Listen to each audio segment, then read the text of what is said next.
Petrol बीच में आ रहा था कराची की तरफ से, जिसमें मुल्तान और इस एरिया से आता था, उसमें केमिकल मिक्स किए जाते थे। वो यहाँ पर डी खान में 2 पेट्रोल पंप्स के सिटी के अंदर जो खास करके 2 पेट्रोल पंप थे, जिसमें एक पेट्रोल पंप आपके करीब ही नहीं है, उसको हमने सील भी किया था। उसकी मैनेजमेंट हमने मुकम्मल चेंज कर दी थी। उसको हमने ये कहा था, उसको फाइन भी होते तकरीबन 1 वीक तक वो बन भी रहा था। फिर हमने उनसे इन राइटिंग लिया कि भाई आप पूरी मैनेजमेंट चेंज करें। टैंक जो हैं उनको हमने खाली करवाया, साफ़ करवाया। उसके बाद उन्होंने मुकम्मल कंपनी जो खुद अपग्रेड कर रही है। और इसके अलावा एक और छोटा पंप है ये इस रोड पर, उसके भी सेम इशू था, उसको भी हमने सील किया। जुर्माने करने के बाद उनसे हमने इन राइटिंग लिया कि भाई आप बिज़नेस करें, बिज़नेस से हम आपको नहीं रोकते, लेकिन ये जो पेट्रोल है ये आप दोबारा नहीं बेचेंगे। तो एटलीस्ट तकरीबन 6 मंथ्स 8 मंथ्स हो गए, दोबारा उस पर वो चीज़ ख़त्म हो गई है। अब जो पेट्रोल का नासूर है वो तकरीबन यहाँ पर नहीं है, जो केमिकल्स का है ईरानी डीज़ल का मसला।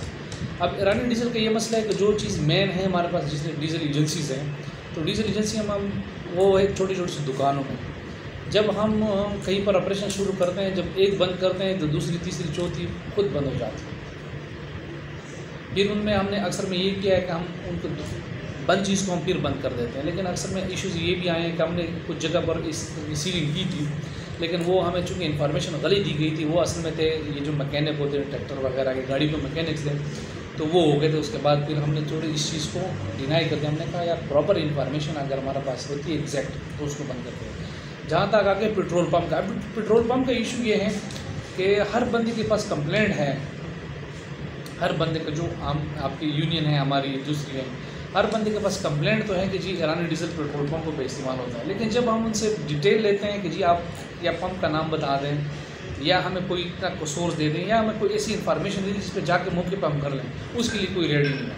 फिर जब पेट्रोल पंप टैंक में चला जाता है, उसके अगर हम 1000 दफ़ा भी टेस्ट कर लें ना, तो उनकी ग्रेविटी सेम आती है। जो पाकिस्तानी तेल की है सेम ईरानी डीज़ल की भी होती है। तो वो हमने की हुए हैं ऑलरेडी। हमने खुद यहाँ पर लोकली हमारी PSO की लैब थी, चूँकि वो अथोराइज़ नहीं होती अपने आउटलेट्स के अलावा किसी और के लिए, लेकिन हमने उनसे ऑफ द रिकॉर्ड उनसे कहा कि आप हमें करके दे दें, अगर कोई डिफिशेंसी आ जाती है तो हम इसको लेके जाएंगे पेशावर। इधर भी किए, फिर कुछ सैंपल हम पेशावर भी लेके गए, लेकिन सब की जो ग्रेविटी है उसमें कोई हमें इससे डिफिशेंसी नज़र नहीं आती। पता होता है, लेकिन एग्जैक्ट इन्फॉर्मेशन जब आपके पास नहीं होती तो आप किसी को ईरानी डिक्लेयर नहीं करा सकते। क्योंकि हमारे कस्टम वाले हैं, तो कस्टम वालों से भी हमने रिक्वेस्ट किए हैं। वो भी अक्सर में ये हो जाते हैं कि कस्टम वाले जो चीज़ पकड़ लेते हैं तो फिर उसको नीलाम करते हैं। चूँकि वो भी लोकली नीलाम करते हैं, वो भी लोकल इस्तेमाल हो जाता है, उसमें जो टैक्सेस होती है वो गौर जमा कर लेती है कस्टम वाले।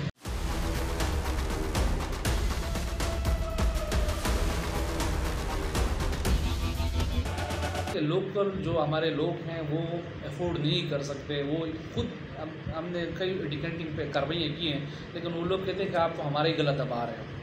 एक शख्स है वो कहते हैं कि मैं तो 11.8 kg का जो सिलेंडर है वो अफोर्ड नहीं कर सकता, चूँकि इसको वैसे भी मना किया। फिर 2 दिसंबर में हाई कोर्ट की तरफ से एक ऑर्डर भी आया कि जी अनऑथोराइज्ड सेल जो LPG की है उसको उसके खिलाफ एक्शन लें। तो उसमें मेन जो उनके फोकस था जज साहब का वो ये था कि जो गाड़ियों में रिफिलिंग है चूँकि वो इलीगल है। बाकी जो बिज़नेस है वो तो चूँकि हम उसको इलीगल नहीं कर सकते हैं, उसको अलाउड होता है, लेकिन गाड़ी में जो रिफिलिंग होती है वो इलीगल होती है। उस पर हमने यहाँ पर कुछ LPG स्टेशन थे उनको सील किया, उनका कुछ सामान उठाया। तो बदकिस्मती से उनमें स्टे ऑर्डर हो गया।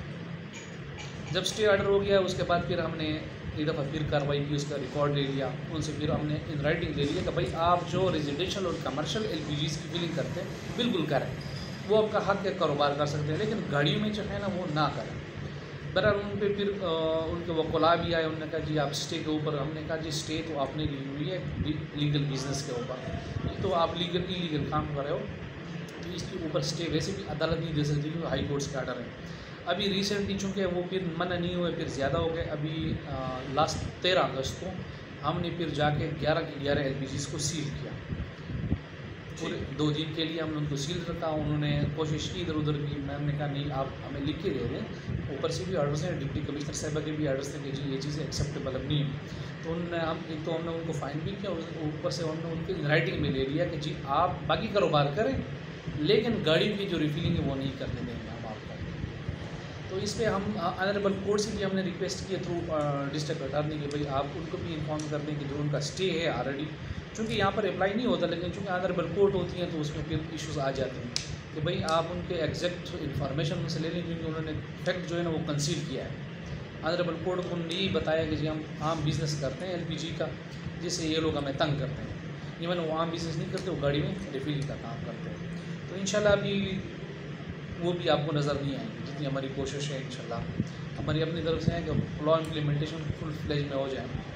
थोड़ी सी डिस्क्रिपेंसीज हैं, डिफिशेंसी आ जाती हैं, चूँकि इलाका और लोगों को कानून समझाना और फिर उनको नई नई चीज़ें बताना वो थोड़े से